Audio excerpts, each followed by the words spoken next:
What's up guys, welcome to Freedive Passion. Today I'm going to discuss what factors might affect where you would choose to take your mouthfill.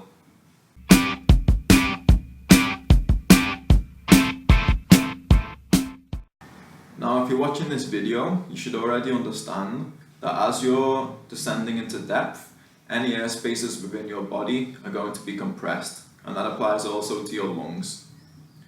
So what that would mean is at the surface, after you took a full breath, your lungs will be full.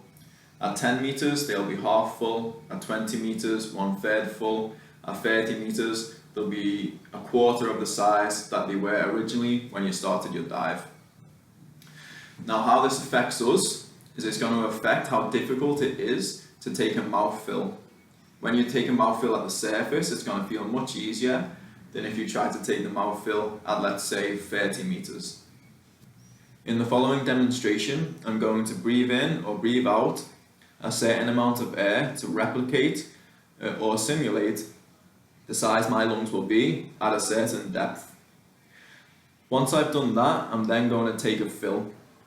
What I want you to do is pay attention to how much tension I need to use in my stomach and my intercostals in order to get the fill at the simulated depth.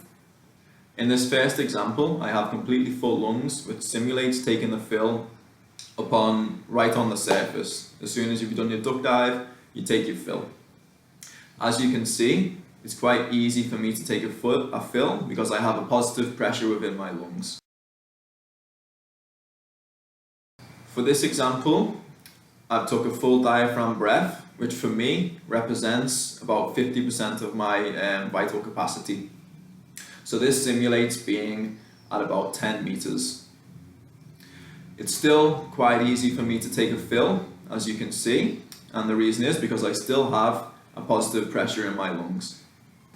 In this example, I take a normal tidal volume breath in and then take my fill. It requires a little bit more effort, but there's still a slight positive pressure in my lungs, so it's still relatively easy for me to take the fill. And this would simulate about the lung volume that I would have at around 15 meters. In this example, I do a passive exhale, so my lungs are neutral. This simulates me being at about 20 meters.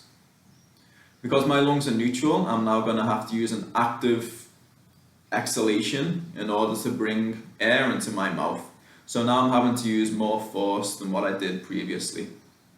In this example, I do a passive exhale and then breathe out a little bit more air. Not quite until my residual volume, so not quite all of my air, just a little bit. This simulates the size my lungs will be at about 25 meters. And as you can see, it requires quite a lot of effort for me to bring up enough air to get a full mouthfill. In this example, I take almost a complete exhale. Then I try and bring air up into my cheeks. The size my lungs will be on a complete exhale simulates the size they would be if I was at about 30 meters. When I try and bring air up into my cheeks, I can't get a full mouthfill at this point. So as you can see, the deeper you go, the harder it becomes to take that mouthfill. So from that logic, it makes sense that the sooner you take the fill, the easier it's going to be and the better it will be. But things aren't quite as simple as that, because the deeper you take the fill, the longer that fill will last. To prove this, it's quite easy, and we can use a little bit of physics, a little bit of maths, and a little bit of practical application. So what you would do is take your mouthfill on the surface, descend to depth, holding that mouthfill, not doing any reverse packing, not topping up the fill, not doing any weird voodoo stuff. You just keep your glottis closed and work through the fill and descend. And when you've run out of fill, you can't equalize anymore, you'll stop, come back up to the surface and check what depth that is. So let's say if that depth is 20 meters, which is free bar, that means you can take your fill from the surface to free bar, which is the same as timesing where you would take your fill in reality on a normal dive. You would times that bar by 3. So if your fill can last 20 meters from the surface and you take your fill at 5 meters, That means you'll run out of your fill at 35 meters. If you took it at 10, you'll run out at 50. If you take it at 15, you'll run out at 65. If you take it at 20, you'll run out at 80. If you take it at 25, you'll run out at 95. And if you take it at 30, you'll run out at 110. Now this just gives you kind of a rough idea of where your fill should last to. It doesn't tend to transfer into reality. One thing that you should notice is that because of the crazy laws of physics, if you take your fill, let's say 5 meters deeper, it doesn't mean it's only going to last 5 meters longer. It lasts much longer than that. As you can see in this table, if you take your fill at 15, it will last until 65. If you take your fill 5 meters deeper, let's say at 20, it's going to last until 85. So that's 5 meters deeper to take the fill, but you get 15 extra meters of depth from your mouthfill. So as you can see, there's two contrasting principles. The shallower you take the fill, the easier it will be to take the fill. But the deeper you take it, the longer it's going to last. So where should you take the fill? Like everything in freediving, the answer to that question is going to depend on the diver individually. So I would say if you as a diver struggle with management of your fill and that's what's slowing you down, then it doesn't make sense to just top up your fill as deep as possible and avoid having to deal with your issues with management. I personally would recommend anyone who's training with me to take their fill as soon as possible, and then they'll get training and practice working through all the various locks and learning how to manage their fill efficiently. If the thing that's slowing you down to do with equalization is just running out of air, so you're managing the fill correctly, but you just run out of air sooner or too soon, then I would recommend topping up deeper. That way your mouthfill is simply going to last longer.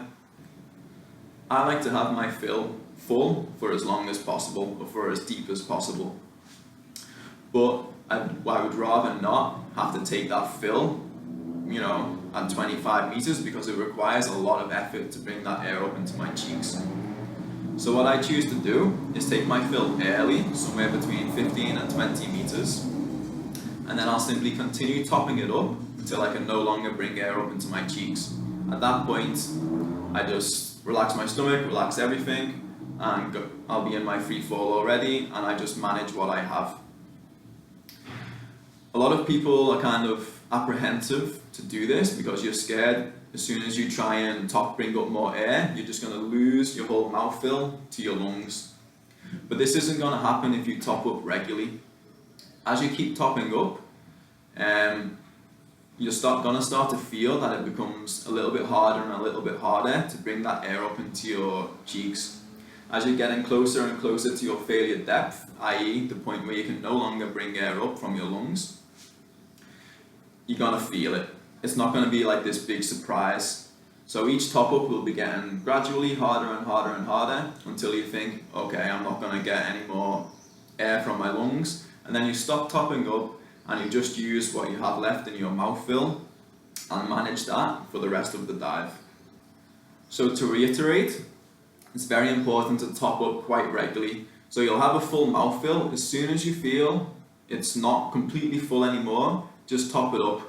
And then maybe a few seconds later, it's going to start to become less full due to the pressure of the water increasing. And then you top it up again. Every few seconds, you'll be topping up your mouthfill. This way it's safe, and this way you'll always have an idea of how close you are to your failure depth. Where it would become dangerous is if you don't top up for a very long time, and then you feel like your cheeks are getting smaller, and then you try and top up your fill. The danger here is that you won't know precisely where your failure depth is, and you can try and top up deeper than your failure depth, which will mean 1, you're going to lose your mouthfill to your lungs, and 2, it can be quite dangerous when it comes to squeezing. Speaking of squeezing, if you are prone to squeezing at shallow depths or even at all, then I would not recommend this method. If you're prone to squeezing, you should take your fill as early as possible and then just ride that fill out. To train topping up your mouthfill as deep as possible, I recommend just doing 30-meter dives. taking your mouth fill early and just continuing to top it up until 30 meters. This way you're slowly going to increase your awareness of how it feels to top up your fill as you're getting closer and closer to your failure depth. That's it for today, guys. I hope you enjoyed the video. If you liked it, then give it a thumbs up. If you want to help me out and help this channel out, then please share the video. Help get the word out there about Freedive passion. If you want to support the channel, I've got some pretty cool t-shirts right now for sale, so you can check that out on the link below. And until next time, guys, take it easy and dive safe.